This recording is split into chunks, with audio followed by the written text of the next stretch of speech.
À un jour de sa deuxième année, le gouvernement Samuel Condé est en séminaire de renforcement de capacités. L'objectif de ce séminaire est de renforcer les capacités des membres du gouvernement Sama 2 pour l'atteinte de ces objectifs visant l'intérêt général.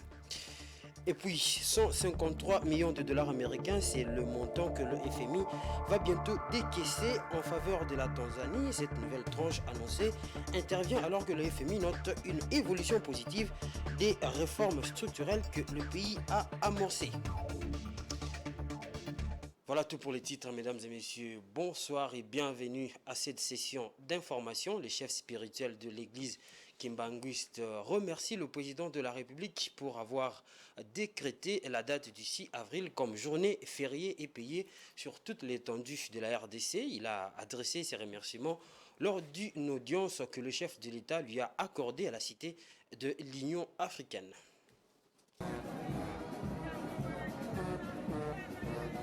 Des colonnes de fidèles kimbanguistes défilant dans les rues du pays un jour férié, il en sera désormais ainsi chaque 6 avril. La journée dédiée au combat de Simon Kimbangu et de la conscience africaine, une promesse du chef de l'État aux fidèles kimbanguistes qui prend corps à la grande satisfaction des défenseurs de l'héritage du grand prophète africain. Après une première célébration réussie en 2023, le chef spirituel de l'église kimbanguiste est venu personnellement remercier le président de la République pour la concrétisation de sa promesse faite en 2021. Simon Kimbangu Kiangani sollicite le soutien et les prières de ses fidèles pour le président Félix Antoine Tshisekedi. Il y a le 6 avril. Nous avons avec le président Tshisekedi évoqué la réalisation de sa promesse pour la journée du 6 avril qui concrétise la prophétie de Papa Simon Kimbangu. Zambé a attaqué pour la biso batumuni tobonga. Denge Tata Simon Kimbangu a l'obakete le 6 avril. Que kosala musala kuna tozo kende. Yango e monani. Bikamo tolobi na lingomba. Cet événement est un motif de joie pour nous les kimbanguistes. A lobeli yango pe likambo esengo pour Tata Kimbangu alobaki moto mwinda kobonga. Très attaché aux idéaux nationalistes et socialistes, le président Félix Antoine Tshisekedi tient à redonner au grand nom du pays leur place méritée dans la mémoire collective. On va rester dans la cité de l'Union africaine où le chef de l'État a aussi échangé avec le gouverneur de la province du Haut-Katanga, Jacques Kabula Katwe. L'entretien a tourné autour de la gestion de cette province, surtout en ce qui concerne la production locale avec la crise liée à la rareté des farines de maïs qui mine la province, mais aussi les questions de l'insécurité. Suivez. Expliquer au président de la République ce qui se passe. C'est vrai que le Haut-Katanga, depuis un certain moment, s'est engagé dans un programme de production locale sur les 3 ans, 4 ans déjà de la culture. Nous sommes déjà à 59 000 hectares déjà subventionnés par le gouvernement provincial, mais c'est amplement insuffisant pour arriver à couvrir le besoin réel, surtout que d'autres provinces viennent s'approvisionner au niveau de la province du Haut-Katanga. Et donc la consommation de toute la population a atteint un niveau assez considérable. Et pour ça, il faut appuyer une production locale. C'est que le chef de l'État a accepté effectivement aussi de donner l'instruction pour que la province et le gouvernement central s'impliquent pour arriver à assurer une production locale.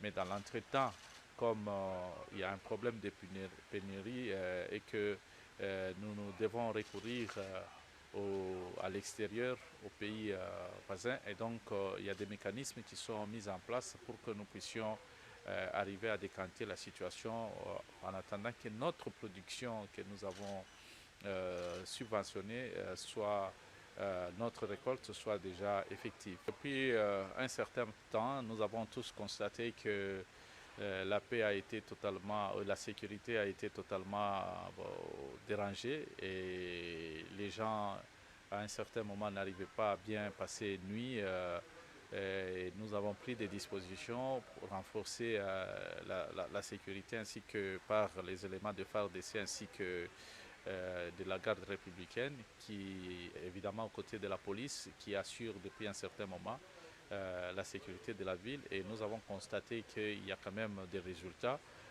qui commencent à se reproduire. Et pour ça, nous allons encore travailler durement pour que les services soient totalement appuyés en termes de logistique et que la sécurité soit rassurée.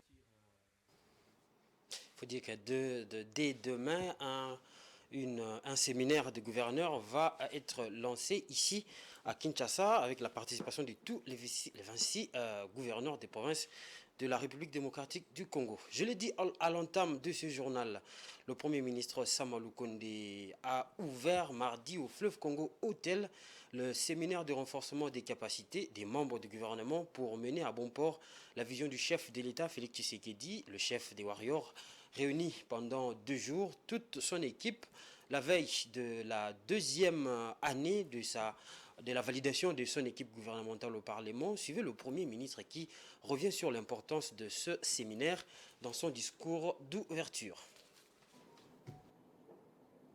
Ces assises, il convient de le dire, se tiennent justement sous le haut patronage du président de la République. Et ils interviennent à un moment important pour le gouvernement, car elles s'inscrivent dans le cadre du renforcement des capacités des membres de celui-ci, à travers les informations et les échanges fructueux eu égard aux différents intervenants. L'objectif poursuivi est la consolidation de la cohésion au sein du gouvernement, afin d'assurer l'exécution harmonieuse du programme gouvernemental. C'est pour cette raison que le présent séminaire a pour thème principal construire une cohésion efficace et créer une dynamique de changement par la culture de l'excellence et la gestion publique axée sur les résultats du programme gouvernemental.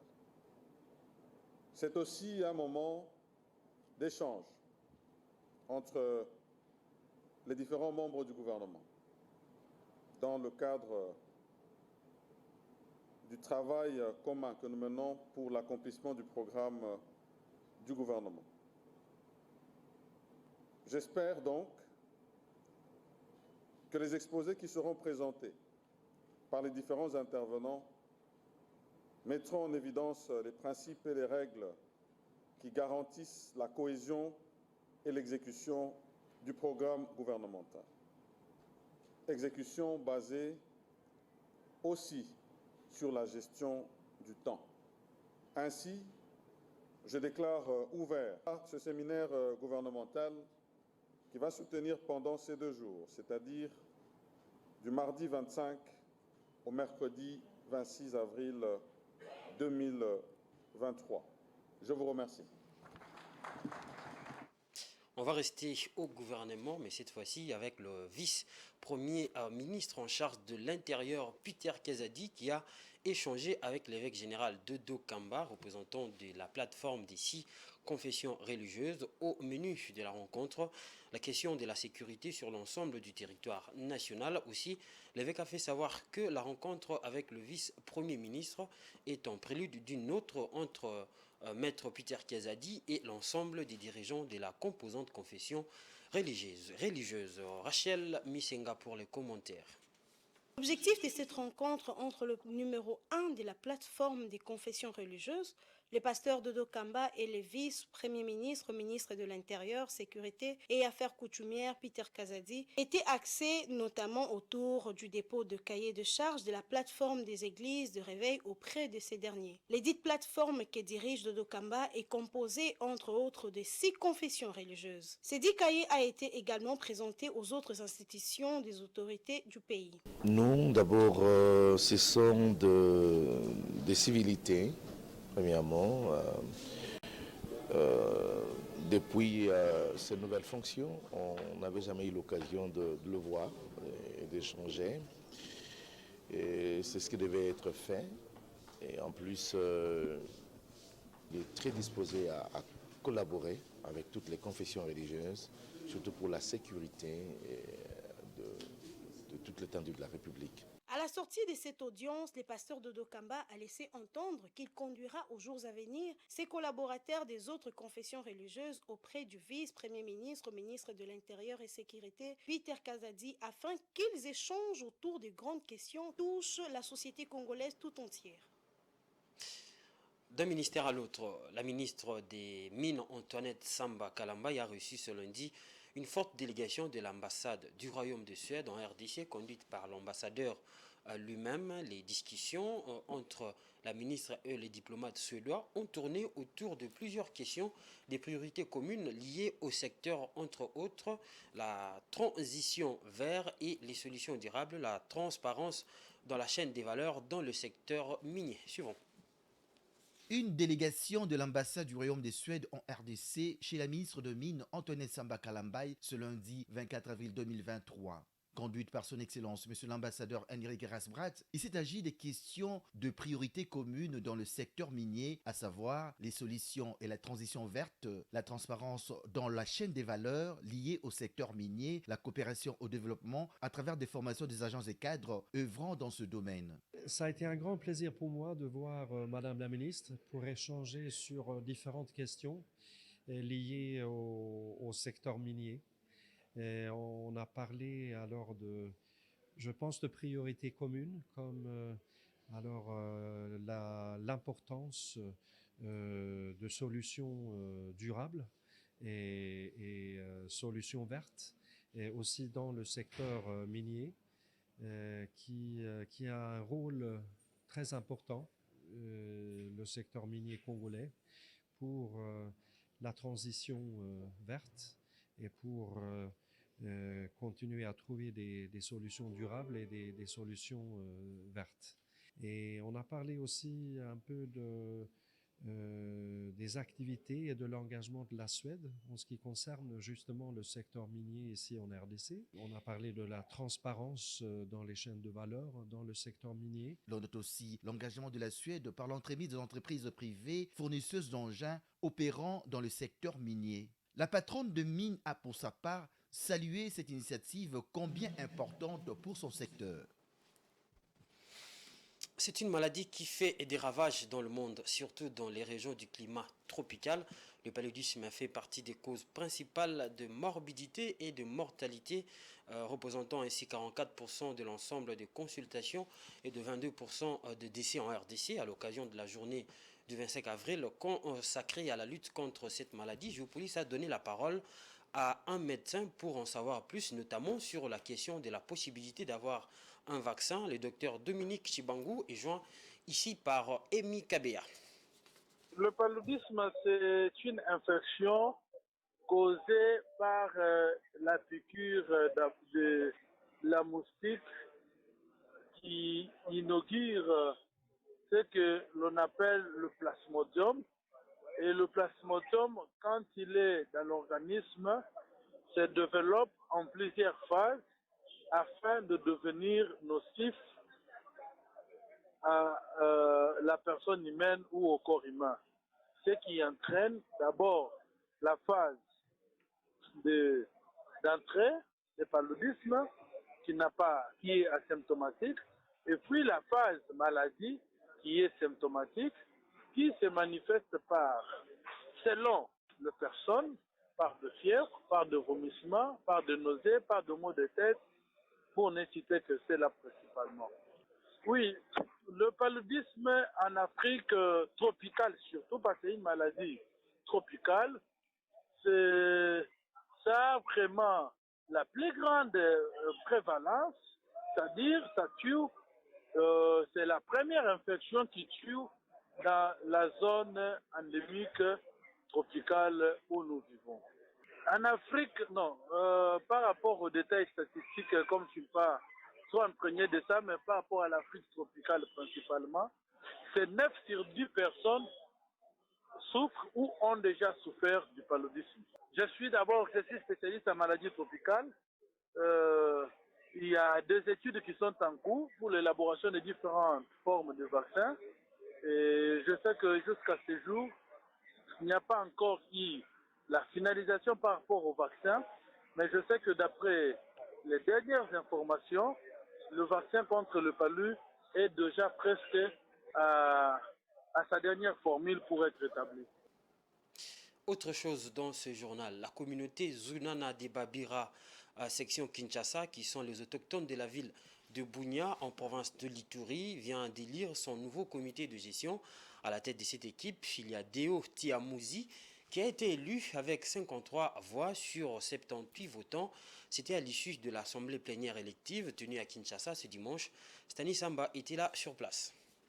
C'était dans une ambiance conviviale et de fraternité que l'assemblée plénière élective de la communauté Zunana de Babira, section Kinshasa, a été tenue ce dimanche 23 avril. Les postes à pourvoir pour le nouveau comité de gestion de cette communauté étaient ceux de président, vice-président, secrétaire, secrétaire adjoint, trésorier, trésorier adjoint et chargé de relations publiques pour lesquels les candidats ont tour à tour présenté leur plan d'action. Avec 78 votants, dont 5 ont voté nul pour le poste de président, à l'issue du vote, Deo Tiamouzi a été élu président de Zunana Kinshasa avec 53 voix face à son challenger, Floris Zabo, avec qui il a eu des chaudes accolades, signe de fraternité. Le tout sous une ambiance électrique.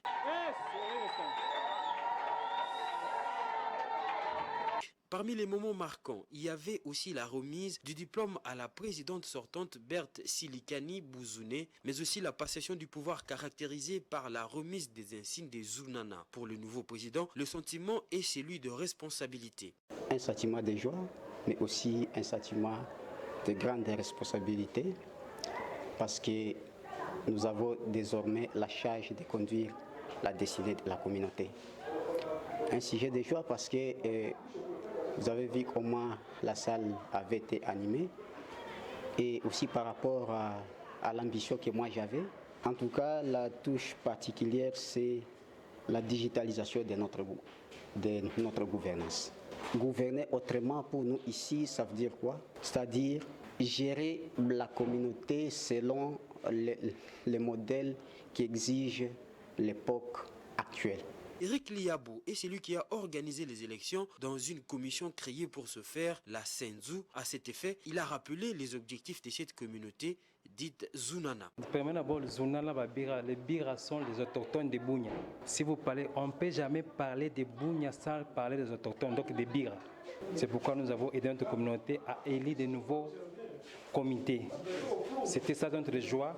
Et de faire valoriser notre communauté, notre tribu Bira. Comme j'avais dit, Zunana signifie entraide, donc nous devons nous aider. Parce que même si votre femme a des problèmes, si votre problème, nous sommes à la capitale, chez nous c'est à Bunia, il peut y avoir que quelqu'un est mort, vous aidez, vous venez en aide, vous l'enterrez, vous l'aidez. Quelqu'un est venu pour étudier, vous l'aidez pour les études, des difficultés. Quelqu'un veut voyager, veut rentrer à la maison, vous aidez pour rentrer à la maison. C'est ça le titre des Zunana. Hormis le président Deo Tiamouzi, d'autres membres du comité élus sont les vice-présidents Bolini Sugabo, le trésorier Mukangi Nobirabo, le secrétaire Marceline Aniye Sikamoti et le secrétaire adjoint Daniel Katanabo. Place maintenant au dossier du jour.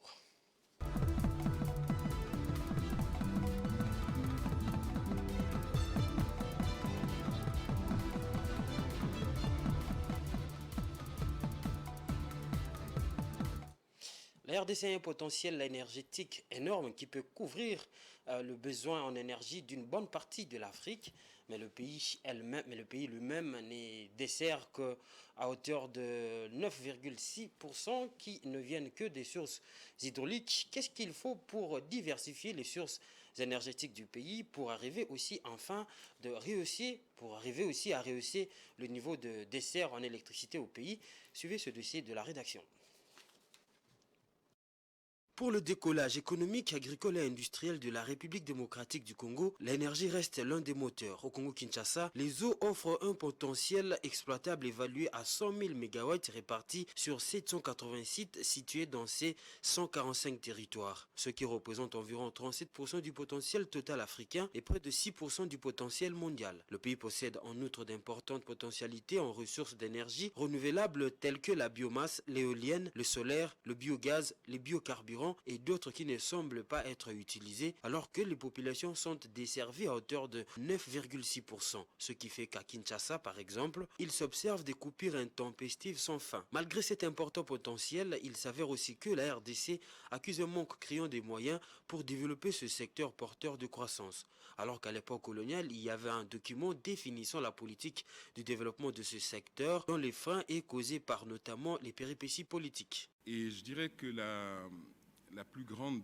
faiblesse du développement énergétique finalement du Congo, c'est qu'il est écrit depuis des années 50. Il existe un document qui parle du développement intégral de l'énergie et qui double l'énergie, la capacité de production tous les 10 ans. Donc jusqu'en 72, quand on construit Inga 1. 72 pour nous francophones de France. On a doublé la production.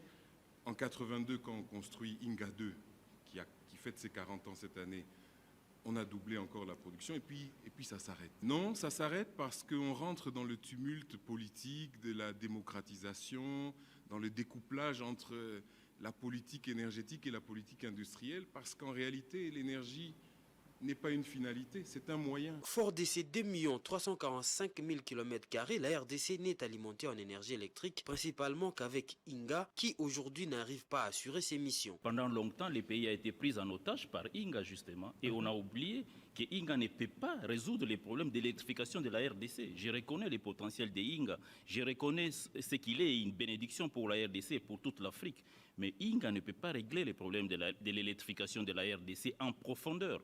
Parce que l'électricité reste un produit, il faut effectivement des câbles, il faut transverser les falaises, ainsi de suite pour alimenter. Vous savez qu'il est à l'extrême ouest du pays, il faut l'amener à l'est, ce n'est pas possible. Donc les solutions décentralisées existent et c'est ce que nous avons fait le plaidoyer en produisant l'Atlas des énergies renouvelables dans ces pays pour montrer qu'il y a plus que Inga dans ces pays. Il y a des solutions qui existent au niveau local et qui ne demandent qu'à être activées avec des ressources. Quelques ressources seulement on peut les activer. Le secteur de l'énergie électrique au pays est déjà libéralisé et ce depuis 2014 avec la loi sur l'électricité. En application de cette loi, le chef de l'État Félix Tshisekedi a pris 2 ordonnances en 2020 créant l'autorité de régulation de l'électricité ARE et l'Agence nationale de l'électrification et des services énergétiques en milieu rural et périurbain ANSER en sigle pour d'un côté réguler ce secteur désormais ouvert au privé mais aussi faire en sorte que les milieux ruraux du pays soient desservis en électricité.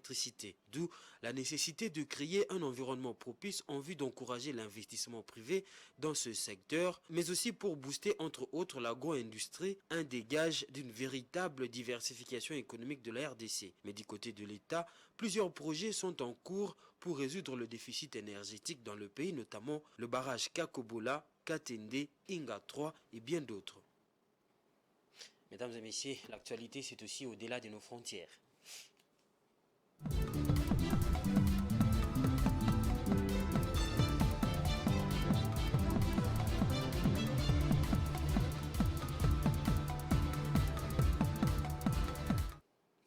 Confronté à une dépréciation sans précédent à sa monnaie locale, le gouvernement zimbabwéen va introduire une monnaie numérique adossée alors destinée à stabiliser sa monnaie, une alternative refuge face à l'effondrement du dollar zimbabwéen. Edouard Funda nous en dit plus.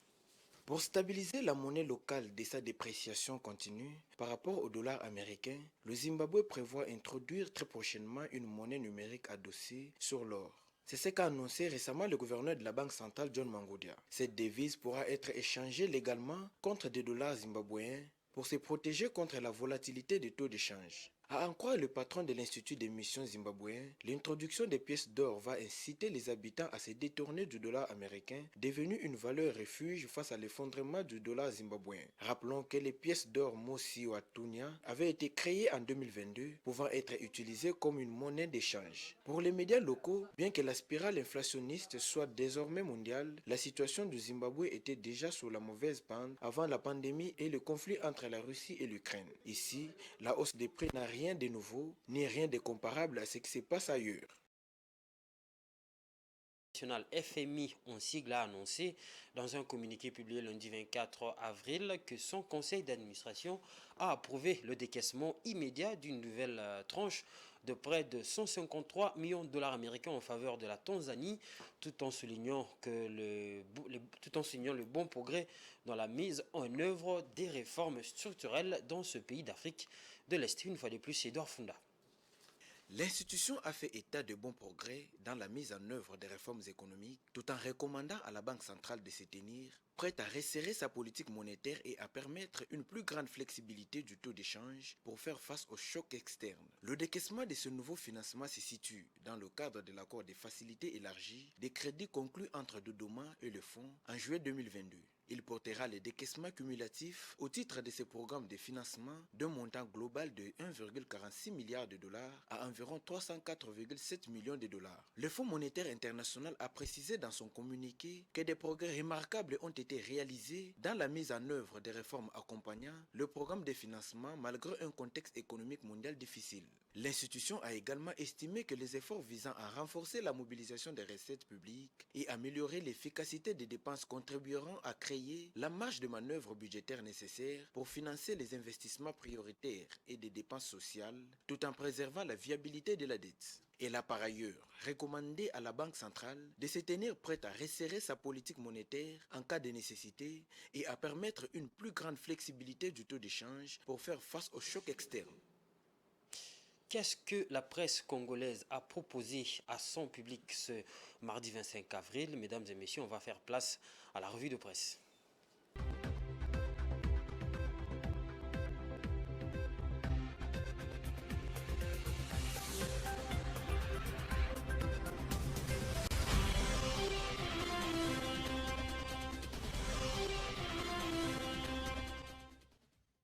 Madame, Monsieur, bienvenue à cette revue de presse des journaux parus ce mardi 25 avril 2023 dans la ville-province de Kinshasa. Le procès Bukanga Lonso, le briefing du ministre des Finances ainsi que l'incendie du lycée Mwanga au Lualaba ont été au cœur des journaux parus dans la capitale. Commençons par ces titres d'Ouragan qui écrit Matata Mpogno, 3 fois vomi par la justice. Pour l'auteur de l'article, lundi 24 avril 2023, la Cour de cassation s'est de nouveau déclarée incompétente pour juger l'ancien Premier ministre Augustin Matata Mpogno, soupçonné d'avoir détourné des fonds destinés au parc agro-industriel de Bukanga Lonso. Le leader des LGD est un homme serein qui croit toujours en la justice congolaise, même si ses adversaires politiques remuent ciel et terre pour tenter de l'inculper, a rappelé un de ses proches. Ses avocats savourent une sublimation du droit et de la justice. Du point de vue technique, judiciaire, le dossier Bukanga Lonso est définitivement clos, a tranché Maître Émile Hassani, l'un de ses avocats.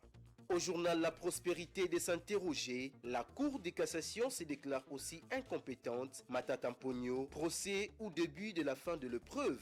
Quant au sujet qui touche le retard du paiement des salaires des fonctionnaires congolais, d'un côté, le tabloïd Forum des As titre « Paye des fonctionnaires, les raisons du retard selon Nicolas Kazadi ». Au scripteur d'affirmer « On a eu un choc dû aux dépenses sécuritaires, humanitaires et celles liées aux élections, la trésorerie », a expliqué hier le ministre des Finances lors de la restitution de la participation de la RDC aux assemblées des Fonds monétaires internationaux et de la Banque mondiale. Comparé à 2018, les dépenses en termes de rémunération et de fonctionnement ont été multipliées par 3 en RDC, soit une augmentation de 195%. C'est ce qui a fait que la pression reste la même si les recettes augmentent. Cette confession et de Nicolas Kazadi, ministre des Finances, qui poursuit. Sur ces mêmes sujets, l'avenir écrit. Le budget de 16 milliards est réaliste. Le gouvernement n'a pas menti. À la question de savoir comment atteindre les assignations de 16 milliards de dollars américains dans un contexte où le coût de certaines matières premières ont baissé au sujet des dépenses en urgence qui doivent être régularisées au niveau du budget, est-ce que vous vous servez de votre plan de trésorerie pour ce qui est des dépenses d'urgence? Explique Nicolas Kazadi, la norme, ce n'est pas de dépasser 10%. Nous avons été de 7 à 8% en 2021. Nous sommes montés de 11 à 12% en 2022 dans un contexte particulier des résurgences du M23. On a des circonstances atténuantes et nous ne sommes pas très éloignés. Pour cette année, nous voulons revenir en dessous des 10%, dit-il. Bouclons cette revue de presse avec cet incendie qui s'est déclenché au lycée Mwanga. Ouragan écrit, drame au lycée Mwanga. Fifi Masuka exprime sa compassion aux parents d'élèves. Quant au forum des As, dans une mise au point faite ce lundi, le ministre provincial de l'Intérieur de Lualaba indique qu'il n'y a pas eu de morts, mais beaucoup de blessés. Tous sont pris en charge dans des différentes structures médicales de la place, écrit l'auteur de l'article. Vous étiez nombreux à suivre cette revue de presse, madame, monsieur. Nous vous fixons rendez-vous à la prochaine. Voilà, c'était là la revue de presse vous proposée par Enoch ICI. Ce journal tend vers sa fin, mais avant de nous quitter, je vous rappelle les différents titres. À un jour de sa deuxième année, le gouvernement Sama Lukonde est en séminaire de renforcement des capacités. L'objectif de ce séminaire, renforcer les capacités des membres du gouvernement Sama 2 pour l'atteinte de ces objectifs visant l'intérêt des Congolais. Et puis, 153 millions de dollars américains, c'est le montant que le FMI va bientôt décaisser en faveur de la Tanzanie. Cette nouvelle tranche annoncée intervient alors que le FMI note une évolution positive des réformes structurelles que le pays a amorcées. C'est la fin totale de ce journal, mesdames et messieurs. Merci de l'avoir suivi et restez branchés sur le programme des Géopolis Télévision.